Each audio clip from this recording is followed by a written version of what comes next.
everyone. Welcome to the 2010-2011 Taft Keynote Dialogue between Michael Hardt and Raj Patel. Michael Hardt is a political and literary theorist. He's Professor of Literature and Romance Studies at Duke University. He's the author of Deleuze, An Apprenticeship in Philosophy, and the co-author with Antonio Negri of the renowned and thought-provoking trilogy Empire, Multitude and Commonwealth.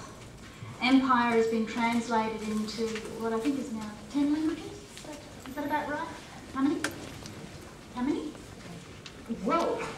Okay, so I have to come up to speed on that. 28 languages. So this, I think, gives us a very quick glimpse of how his work has influenced political, social and cultural theory the world over. It's basically expanded the political vocabulary and conceptual frameworks used to analyse political life.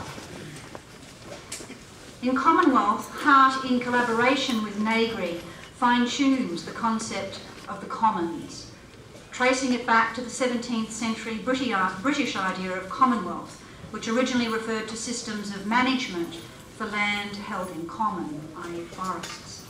They define two senses of the term commons, the first being the earth and its ecosystems, the second being the creative commons, and this includes indigenous knowledge, ideas, images and affects. They recognise that when faced with a crisis, such as the crisis of the commons that has arisen largely because it's been unprotected, we tend to either rule in favour of more governmental regulation and control or for the neoliberal model of increased privatisation. They, on the other hand, are more interested in, I think, trying to forge an alternative to the private property system and institute a shared commonwealth. The practical question, though, is how do we go about justly sharing that which is held in common? And we may hear more on this today from Hardt. And I'd also sort of like to raise the question, and I think it's one that I'm borrowing from Naomi Klein, that if we start to sort of frame the situation of the commons in terms of being a crisis, do we sort of set it up for a sort of neoliberal takeover in the way that Naomi Klein has described in her book? So I'm turning to Raj Patel now.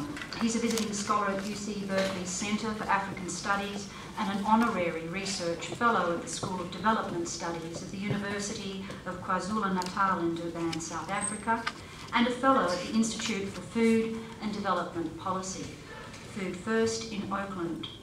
In his first book, Stuffed and Starved, he provides a candid investigation into the political economy of the global food system, offering a scathing and compelling critique of the free market. In The Value of Nothing, a New York Times bestseller, he interrogates the disconnect between prices and value, arguing for a new value system, one that's freed from the exploitative mechanisms and effects of the free market. He posits that the commons has a value, but his use of the concept of value here is intrinsic, not extrinsic. For instance, he contends the commons has an intrinsic value, meaning it cannot be assessed in terms of exchange value or the surplus value that it might generate on the free market. So needless to say, I think there are obviously some amazing synchronicities between their work. Both, for example, activate in their respective ways a concept that Foucault developed, biopolitics, or power to life. Hardt and Negri highlight the forces of biopolitical production at work in contemporary capitalism. And Patel speaks of the manufacturing of tastes that producing highly processed foods, connecting this to the ways in which life is inserted into the global political order.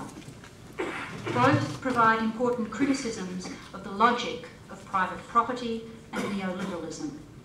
Both invite us to try to conceive of and activate alternatives to free market capitalism. In this regard, their projects, I think, are at the core optimistic. That said, I would not go so far as to say that they merely parrot one another. They cannot be neatly mapped onto one another in this way. In my reading of Patel, it seems to me that his position slightly diverges from the one that's offered by Hardt and Negri in Empire.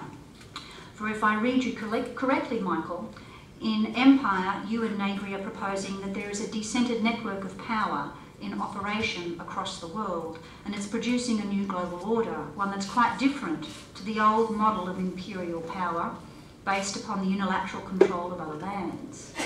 Meanwhile, Raj, if I read you correctly, it seems that in Stuffed and Starved, you're suggesting via your discussion of the global system of food production and distribution that the contemporary global order is an effect of imperialism, and that imperial processes are still very much at work. And these come in the form of the Western model of the free market that has been exported the world over. Today, the corporate sector functions much like an imperial power. That's what I take away from your work. So what's especially exciting for me about Hardt and Patel's work is how in reading them together, which really Jana's motion to bring them here today has prompted me to do. I read them separately, but then I started to read them together as a result of this.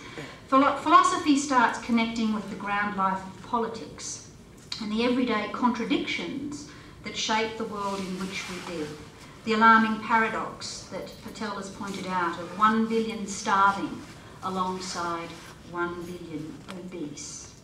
Provide the launch pad for intellectual and practical activism to overlap and to complicate one another.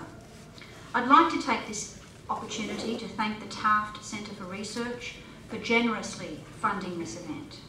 Moreover, we have to thank Professor Jana Brazil for recognising the potential, the joy that can arise out of playfully combining the voices of the philosopher and activist in this way. For when brought together, Hardt and Patel provoke us to creatively engage with the broader project of political life, not merely as an individual problem of ethical consumption or an exercise in political moralism, rather as a problem of the imagination. How might we imagine new ways of living in the world with one another, with our past and the future? So I'd like to begin this tete-a-tete with the following two questions. First one, fairly sort of basic, so we're all on the same page. The term commons, what does it connote for each of you? And then the second one, many have inferred that the commons is in crisis, like Eleanor Ostrom. I think it's implicit in Vandana Shiva's work, and it's obviously, runs throughout both of your works. So do you foresee new democratic structures emerging out of the crisis of the commons? And do you feel comfortable calling it a crisis of the commons? So on that note, and without further ado, Michael and Raj, welcome to the University of Cincinnati. Thank you.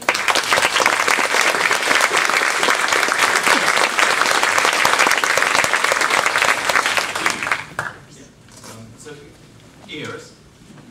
More or less? Okay. He says it's louder. No, I say it's okay. Oh, it's okay. It's okay. Okay, man.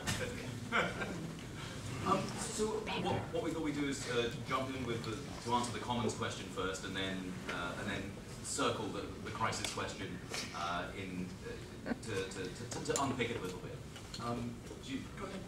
Okay, the commons. I'm going to be just sort of contrarian and firstly sort of talk about what it isn't.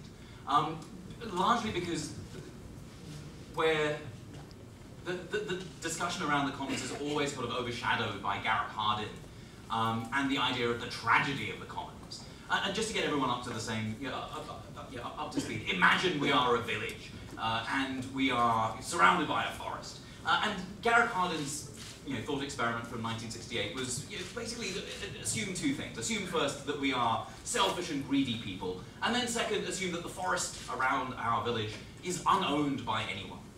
And so what will happen? Well, because we are selfish and greedy and because we have wants and needs, we will go into the forest and we will chop down trees and we will shoot squirrels and we will